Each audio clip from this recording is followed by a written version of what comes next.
Hello மக்களே, எல்லாரையும் ரொம்ப உற்சாகத்தோட இந்த ஒரு சிறப்பான வரலாற்று அலசலுக்கு வரவேற்கிறேன். இன்னைக்கு நாம ஒரு சாதாரண பயணத்தை மேற்கொள்ள போறதில்ல, இந்தியாவின் வளமான, ரொம்பவே பன்முகத்தன்மை கொண்ட பாரம்பரியத்தின் ஊடாக ஒரு முழுமையான டைம் டிராவல், அதாவது கால பயணத்தை மேற்கொள்ள போறோம்.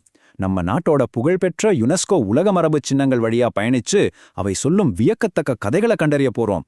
வாங்க நம்ம கால இயந்திரத்தை தொடங்குவோம். முதல்ல கொஞ்சம் இது யோசிச்சு பாருங்களேன்.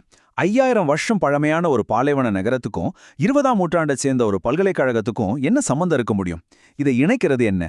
ரொம்பவே வித்தியாசமான ரெண்டு காலகட்டங்கள், முற்றிலும் மாறுபட்ட புவியியல் அமைப்புகள். ஆனா இது ரெண்டுக்கும் நடுவுல ஆழமான ஒரு தொடர்பு இருக்கு. அது என்னவா இருக்கும்? இந்த மர்மத்துக்கான விடையை தான் இந்த விளக்கத்துல நாம தேட போறோம். சரி, நேரா விஷயத்துக்கு வருவோம். நம்ம பிளான் இதுதான். இந்திய கால இயந்திரம், தோலாவீரா, காகதீய மற்றும் ஹொய்சாளர்களின் அதிசயங்கள், அஹோம் வம்சத்தின் மொய்தம்கள், சாந்திநிகேதன், அப்புறம் உலகளாவிய பாரம்பரியத்தோட மரபு, இதெல்லாம் தான் நாம் இன்னைக்கு பார்க்க போறோம். பகுதி 1. கால இயந்திரம், இந்தியாவின் மரபு. நம்ம வெறும் தனித்தனி இடங்களை மட்டும் பார்க்க போறதில்ல, ஒட்டுமொத்த இந்திய நாகரிகத்தோட கதையே படிக்க போறோம். இந்த காலக்கோட்டையை கொஞ்சம் கவனிங்க. நாம எவ்வளவு பிரம்மாண்டமான ஒரு கால அளவை கடக்க போறோம்னு உங்களுக்கு புரியும். கிமு 3000ல சிந்து சமவெளி நாகரிகத்தோட தோலாவிராவில் ஆரம்பிச்சு கிபி 12 மற்றும் 13ஆம் நூற்றாண்டுகள்ல தக்கான பீடபூமியில கட்டப்பட்ட கோவில்கள், அசாம்ல அஹோம் வம்சத்தினரோட ஆதிக்கம் வழியா பயணிச்சு கடைசியா 1901ல உருவாக்கப்பட்ட சாந்திநிகேதன்ல நம்ம பயணம் முடியுது. மனிதனோட வாழ்வியல், கலை, நம்பிக்கை, அப்புறம் கல்வி, இதெல்லாம் பல ஆயிரம் வருஷங்களா எப்படி பரிணாம வளர்ச்சி அடைஞ்சிருக்குங்கிறத இந்த டைம்லைனே நமக்கு ரொம்ப தெளிவா காட்டுது. பகுதி 2. தோலாவிரா. நம்ம டைம் மெஷினை அப்படியே கிமு 3000க்கு ரிவைண்ட் பண்ணலாம் வாங்க. இப்போ நாம எங்க இருக்கோம் தெரியுமா? குஜராத்தோட கட்ச் மாவட்டத்துல இருக்கிற ஒரு அற்புதமான ஹரப்பா நகரமான தோலாவிராவுல. இங்க ரொம்ப ஆச்சரியமான விஷயம் என்னன்னா, தோலாவிரா மக்களோட உயிர் வாழும் திறன்தான். ஏன்னா இது கரெக்டா கடகரேகையில அமைஞ்சிருக்கிற ஒரு வறண்ட பகுதி. ஆனா அவங்க என்ன பண்ணாங்க தெரியுமா? ஒரு சொட்டு தண்ணிய கூட வீணாக்காம மழை நீரை சேமிக்க பிரம்மாண்டமான நீர்த்தேக்கங்களையும் ரொம்பவே தனித்துவமான நீர் மேலாண்மை அமைப்புகளையும் உருவாக்குனாங்க. நிலத்தோட இயற்கையான சரிவை பயன்படுத்தி தண்ணீரை திருப்புறதுக்காக செக் டேம்கள் கட்டினாங்க. பாறைகளை குடைஞ்சு பிரம்மாண்டமான கிணறுகளையும் ஒரு கட்டியிருக்காங்க. அது மட்டும் இல்லாம சமுதாய நிகழ்வுகளுக்காக ஒரு பெரிய ஸ்டேடியமும் அவங்க இருந்திருக்குன்னா அவங்களோட நகர்ப்புற திட்டமிடல் எந்த அளவுக்கு அட்வான்ஸ்டா இருந்திருக்குன்னு பாத்துக்கோங்க. இப்போ அந்த தோலாவீரா வீதிகள்ல நாம நடக்கிறதா கொஞ்சம் கற்பனை செஞ்சு பாருங்களேன். அங்க கண்டுபிடிக்கப்பட்ட மிகப்பெரிய ஆச்சரியம் இந்த 10 பெரிய அளவிலான குறியீடுகளை கொண்ட கல்வெட்டு. சுட்ட களிமண், ஜிப்சம் இதையெல்லாம் பயன்படுத்தி மரப்பலகையில பதிக்கப்பட்ட இந்த எழுத்துக்கள் நிஜமாவே ஒரு பழங்கால விளம்பர பலகை மாதிரி உருவாக்கப்பட்டிருக்கு. ரொம்ப தூரத்திலிருந்து பார்த்தாலும் கிளியரா தெரியற அளவுக்கு பெருசா வடிவமைச்சிருக்காங்க. இந்த குறியீடுகளுக்கு என்ன அர்த்தம்னு இன்னைக்கு வரைக்கும் உலக ஆராய்ச்சியாளர்களால கண்டுபிடிக்கவே முடியல. இது ஒரு மாபெரும் மர்மமாவே தொடருது. ஆனா அன்றைய மக்களோட தகவல் தொடர்பு திறனை இது வெளிப்படையா காட்டுது. இப்போ பாலைவனத்திலிருந்து நேரா ஒரு டைம் ஜம்ப் பண்ணி 12-13ஆம் நூற்றாண்டு தென்னிந்தியாவுக்கு வருவோம். பகுதி 3. காகதிய மற்றும் ஹொய்சால சாம்ராஜ்யங்கள். தென்னிந்தியாவின் தக்கான பீடபூமியில நிலவிய மாபெரும் சாம்ராஜ்யங்களான காகதீய மற்றும் ஹொய்சால அரசுகளோட அதிசயங்களை நாம இப்ப பார்க்க போறோம். இங்க நாம கவனிக்க வேண்டிய ஒரு முக்கியமான பாயிண்ட் என்னன்னா, அவங்க தேர்ந்தெடுத்த கற்களோட தன்மையை வச்சுதான் அவங்களோட கலைத்திறனும் கட்டிடக்கலைப்பாணியும் முடிவாகி இருக்கு. காகதியர்கள் ரொம்ப கடினமான கிரானைட் மற்றும் டோலரைட் கற்களை பயன்படுத்துறாங்க. ஆனா ஹொய்சாலர்கள் மென்மையான சோப்பு கற்களை தேர்ந்தெடுத்தாங்க. இந்த ஒரு முடிவு அவங்களோட சிற்பங்கள்ல எவ்வளோ பெரிய வித்தியாசத்தை ஏற்படுத்தி இருக்குன்னு இப்ப பார்ப்போம். முதல்ல காகதியர்களோட மாஸ்டர் பீஸான ராமப்பா கோவிலை பார்ப்போம். தெலுங்கானாவில் இருக்கிற இது சிவபெருமானுக்கான ஒரு கோவில். கிரானைட் மாதிரி ஒரு கல்லை செதுக்கிறது எவ்வளோ பெரிய டாஸ்க்னு உங்களுக்கு தெரியும். ஆனால் காகதிய சிற்பிகள் அந்த பாறைகளை தங்க உளியால செதுக்கி அன்றைய கலாச்சார நடன முறைகளை அப்படியே உயிரோட்டமாக பதிவு பண்ணியிருக்காங்க. குறிப்பாக பேரினி சிவதாண்டவம் அப்படிங்கிற அவங்களோட போர் நடன முறையை ரொம்ப துல்லியமாக செதுக்கியிருக்காங்க. இன்னொரு ஆச்சரியமான விஷயம் என்னன்னா, இந்த கோவிலோட மேற்கூரை அமைக்க அவங்க பயன்படுத்திய செங்கற்கள் தண்ணியில மிதக்குற அளவுக்கு ரொம்ப வெயிட் கம்மியானவ. இந்த மிதக்கும் செங்கற்கள் பல நூற்றாண்டுகளா நிலநடுக்கங்களை தாங்கி நிற்க உதவி செஞ்சிருக்கு. இது நிஜமாவே கல்லில் வடிக்கப்பட்ட ஒரு நடன ஆவணம் மற்றும் பொறியியல் அற்புதம் தாங்க. அடுத்ததா கர்நாடகாவை ஆண்ட ஹொய்சாளர்கள் பகுதிக்கு வருவோம். அவங்களுக்கு சாதாரணமா ஒரு கட்டடத்தை கட்டக்கூடாது, ரொம்ப வித்தியாசமா கட்டணும்னு ஆசை. அந்த பேரார்வம் தான் பாரம்பரிய முறைகளை உடைச்சு ஸ்டெல்லேட் திட்டம், அதாவது ஒரு நட்சத்திர வடிவ கட்டமைப்பை உருவாக்க காரணமா இருந்துச்சு.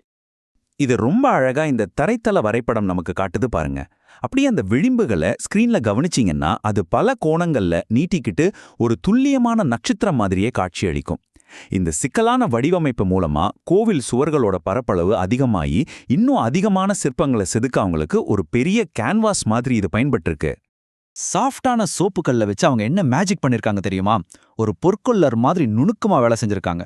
கடவுள்கள் அணிஞ்சிருக்கிற ஒவ்வொரு சின்ன நகையோட டிசைனும் கூட அவ்வளோ கிளியரா செதுக்கப்பட்டிருக்கு. இன்னொரு சூப்பரான விஷயம் என்னன்னா, இந்த கற்களை இணைக்க அவங்க எந்த விதமான சாந்து அல்லது சிமெண்ட்டையும் பயன்படுத்தல. மாறா இன்டர்லாக்கிங் முறையை பயன்படுத்தி ஒன்றோடொன்று கச்சிதமா பொருந்த வச்சிருக்காங்க. இந்த கோவில்கள் திராவிட மற்றும் வட இந்திய கட்டிடக்கலையோட ஒரு பிரம்மாண்டமான கலவையா வைணவம் மற்றும் சைவம் இரண்டையும் போற்றும் வகையில் அமைஞ்சிருக்கு. பகுதி 4 அஹோம் மொய்தங்கள். இப்போ புவியியல் ரீதியா ஒரு பெரிய ஷிஃப்ட். நேரா வடகிழக்கு இந்தியாவில் இருக்கிற பட்காய் மலைத்தொடர்களுக்கு பயணிப்போம். உங்ககிட்ட இப்போ ஒரு சுவாரஸ்யமான கேள்வி. இந்தியாவுக்கே சொந்தமான பிரமிடுகள் இருக்கா என்ன? பிரமிட் அப்படின்னாலே எஜிப்தும் மம்மிகளும் தான் நமக்கு உடனே ஞாபகத்துக்கு வரும். ஆனா அசாம்ல இருக்கிற தாய் அஹோம் வம்சத்தினரோட ராயல் அடக்குமுறைகள் இந்தியாவின் சொந்த பிரமிடுகளா இன்னிக்கும் கம்பீரமா நிக்குது.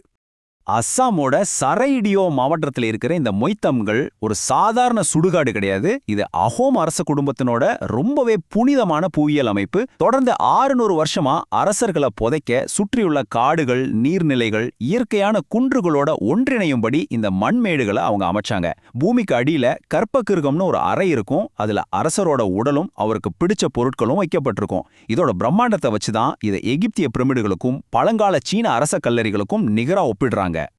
இது வெறும் பழைய கட்டடம் மட்டும் இல்ல, இது இன்னைக்கும் உயிர்ப்போட இருக்கிற ஒரு கலாச்சாரம்னு நாம புரிஞ்சுக்கணும்.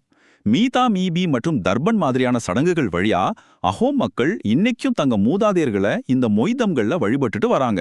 இறந்தவங்களுக்கான மரியாதை எப்படி ஒரு சமூகத்தை இணைச்சு வச்சிருக்குங்கிறதுக்கு இது ஒரு அருமையான உதாரணம்.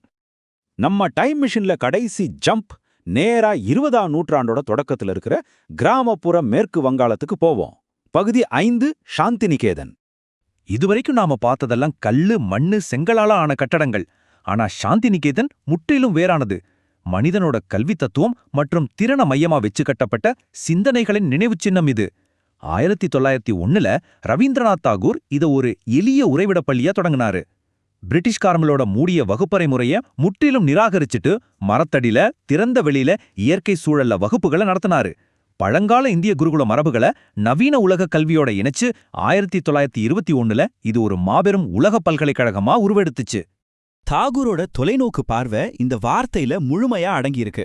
விஸ்வ பாரதி அப்படின்னா என்ன அர்த்தம்? உலகம் இந்தியாவை சந்திக்கும் இடம்னு அர்த்தம். குறுகிய தேசியவாத எல்லைகளை கடந்து மனிதகுலம் முழுவதற்கும் பொதுவான ஒரு உலகளாவிய கல்வியை வழங்குறது தான் இதோட நோக்கமா இருந்துச்சு. அதனால தான் இந்த இடம் இன்னைக்கு ஒரு மதிப்புமிக்க யுனெஸ்கோ உலக மரபு சின்னமா அங்கீகரிக்கப்பட்டிருக்கு. நம்ம பயணத்தோட இறுதி பகுதிக்கு வந்துட்டோம். பகுதி 6 உலகளாவிய பாரம்பரியத்தின் மரபு. ஆரம்பத்துல ஒரு கேள்வி கேட்ட ஞாபகம் இருக்கா? அந்த 5000 வருஷ பாலைவன நகரத்தையும் நவீன பல்கலைக்கழகத்தையும் இணைக்கிறது எதுன்னு? அதற்கான விடை மனிதனோட தளராத ஆசை. பாலைவனத்துல நீருக்காக தோலாவிரா மக்கள் காட்டின அந்த பொறியியல் அறிவா இருக்கட்டும், கடினமான மற்றும் மென்மையான கற்களை தங்க பக்திக்கும் கலைக்கும் மேற்ப வளைச்ச காகிதேய ஹொய்சால சிற்பிகளோட திறமையா இருக்கட்டும், அஹோம் வம்சத்தினர் மூதாதையர்கள் மேல காட்டின அந்த மரியாதையா இருக்கட்டும், இல்ல எல்லைகள் இல்லாத கல்வியை தேடிய சாந்திநிகேதனின் பார்வையா இருக்கட்டும், இது எல்லாமே சிறப்பை நோக்கி மனித மனம் எப்படி காலங்காலமா பயணிக்குது அப்படிங்கிற ஒற்றை கதையை தான் நமக்கு சொல்லுது. இந்தியாவோட 44 யுனெஸ்கோ சின்னங்கள்ல சிலதை மட்டும்தான் இந்த விளக்கத்துல நாம தொட்டு பார்த்திருக்கோம். ஒவ்வொரு சின்னமும் ஒரு பிரம்மாண்டமான வரலாற்றை தன்னுள்ள புதைச்சு வச்சிருக்கு. நான் உங்ககிட்ட கடைசியா ஒரு கேள்வியை விட்டு செல்ல விரும்புறேன். இப்போ உங்களால நம்ம கால இயந்திரத்துக்குள்ள நுழைய முடிஞ்சா இந்த அற்புதமான காலகட்டங்கள்ல எதற்கு திரும்பிச் செல்ல நீங்க அதிகம் விரும்புவீங்க? தோலாவிராவின் வீதிகளுக்கா, இல்ல சிற்பிகளோட ஒளி சத்தம் கேட்கும் ஹொய்சால மண்டபங்களுக்கா? தொடர்ந்து படிங்க, தேடுங்க. இந்த வரலாற்று அலசல்ல இணைஞ்சதுக்கு மிக்க நன்றி.